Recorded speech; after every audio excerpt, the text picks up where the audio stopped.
Hello friends, this is Kapil Qureshi. आप लोगों का सबका स्वागत है मेरे चैनल पे फ्यूलिंग एंटरप्रेन्योरशिप।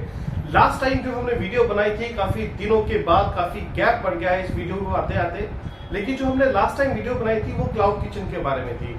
मैं आपको बता दूं कि मैं क्लाउड किचन एक्सपर्ट हूं।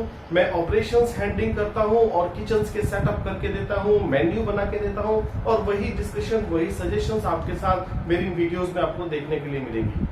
आप एक देखिएगा, आजकल जितने भी किचन ओपन होते हैं, खास तौर पे फाइन डाइन रेस्टोरेंट्स होते हैं, फास्ट फूड्स होते हैं, QSR होते हैं या फिर क्लाउड किचन होते हैं, बहुत ही जल्दी जल्दी 6 महीने, कोई 8 महीने, कोई 9 महीने बहुत ही मुश्किल से सर्वाइव कर पाते हैं और उनको बंद करना पड़ता है। आपके गूगल सर्च कर सकते हैं कि आज देश में 75% फूड बिजनेस 6 महीने के अंदर ही बंद हो जाया करते हैं।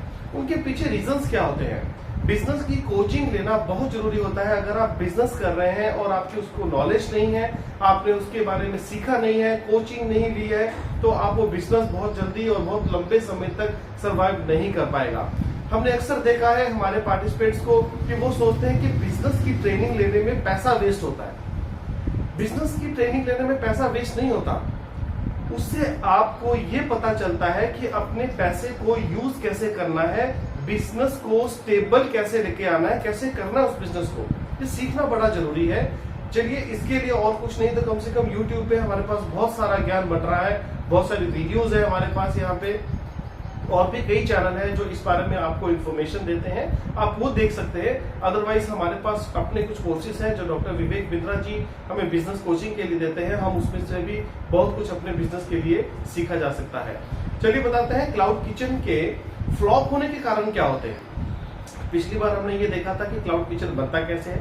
मैंने आपको एक अपना लाइव क्लाउड किचन भी दिखाया था जो हमने अपने एक स्टूडेंट के लिए बनवाया। उसके बाद उस स्टूडेंट ने आज की तारीख में 12,000 रुपए का एवरेज अमाउंट अपना मेंटेन किया हुआ है सेल का। 12,000 रुपए के अमाउंट पे वो एवरेजली अपने आप को स्टेबल किए हुए हैं। तो हमने उसमें काफी चीजों को एक्सपेरिमेंट किया, प्रैक्टिस की कि ये क्या है, ऐसा क्या है कि मार्केट में अगर 10 क्लाउड किचन या 10 रेस्टोरेंट्स खुल जाते हैं तो उसमें से 2 चल पाते हैं और 8 फ्लॉप हो जाते हैं। उनके पीछे रीजंस क्या होते हैं? तो हमने देखा कि सबसे बड़ा कारण मुझे पर्सनली उसमें लगा वो था कस्टमर नीड को समझ ना पाना, कस्टमर की सर्विस को सही से नहीं करना। हम लोग अक्सर छोटी छोटी बातों पे अपने कस्टमर से उलझ जाते हैं या कस्टमर की फीडबैक नहीं लेते या हम कस्टमर नीड को समझते नहीं है, वो चीज हम इग्नोर कर देते हैं। हम लोग पैसा लगाते हैं बिजनेस पे, हम उसका इंटीरियर बहुत अच्छा डिजाइन करते हैं, हम लोग फूड की क्वालिटी पे भी काम करते हैं, हम अच्छा स्टाफ रखते हैं, वेल मेंटेन हमारा किचन होता है, लेकिन हम एक बात को भूल जाते हैं कि जिस एरिया में हम बैठे हैं उस एरिया का कस्टमर क्या है, नीश मार्केट क्या है आपकी और उस मार्केट की डिमांड क्या है।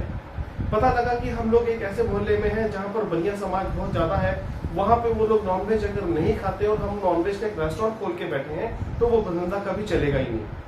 या इसी तरह से कई बार क्या होता है, हम लोग एक ऐसे एरिया में बैठे होते हैं जहाँ की काफी ज्यादा लोग साउथ इंडियन फूड पसंद करते हैं या साउथ की तरफ से वो रहने वहां पे आए हैं, हम वहां पे नॉर्थ इंडियन फूड वहां चला रहे हैं या हम चाइनीज फूड का ठेला वहां पे लगा लेते हैं।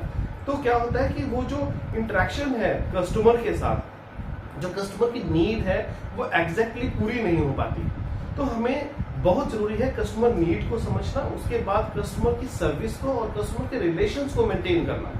आपने फूड क्वालिटी पे तो अच्छा काम किया, आपने मेन्यू भी अच्छा बना लिया, आपके पास किचन भी बड़ा अच्छा है। अब आप समझिए कि जब आपने फूड का बिजनेस शुरू किया तो आपके आसपास के जो आपके कस्टमर हैं, जो आपकी नीश मार्केट है, वो लोगों की डिमांड क्या है एक्चुअली।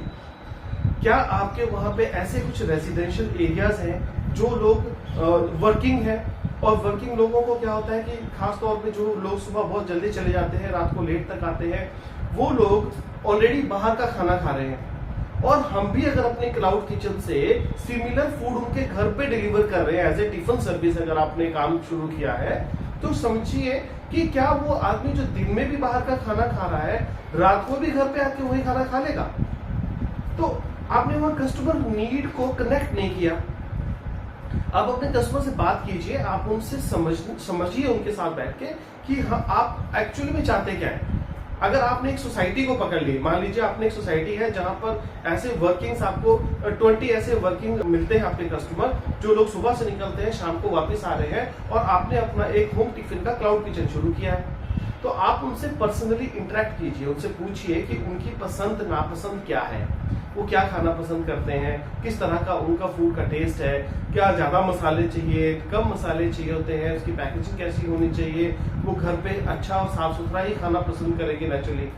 तो हमें भी इसी तरह का खाना उन तक पहुंचाएंगे तो उन्हें उसका डिफरेंट पता चलेगा कि जो दिन में उन्होंने खाना खाया वो प्योर रेस्टोरेंट फूड था, और जो घर पे वो आता है वो हमारे बिल्कुल घरेलू जैसा तड़का उस पे होता है। वहां से आपके और आपके कस्टमर के बीच में कनेक्शन बिल्ड होगा।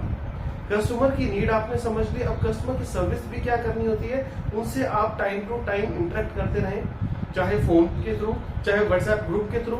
उनसे पूछिए कि आपको और क्या पसंद है और क्या नहीं पसंद है, आपके खाने में अगर कुछ इश्यूज हैं, कोई प्रॉब्लम है उनको, तो भी पूछिए। देखिए, दो तरह के कस्टमर्स होते हैं, एक कस्टमर है जो आपको बताता है आपकी कमी के बारे में, एक कस्टमर है जो कुछ भी नहीं बोलता, एक बार आएगा खाएगा लेकिन दोबारा वापस रिटर्न नहीं होता आपके पास।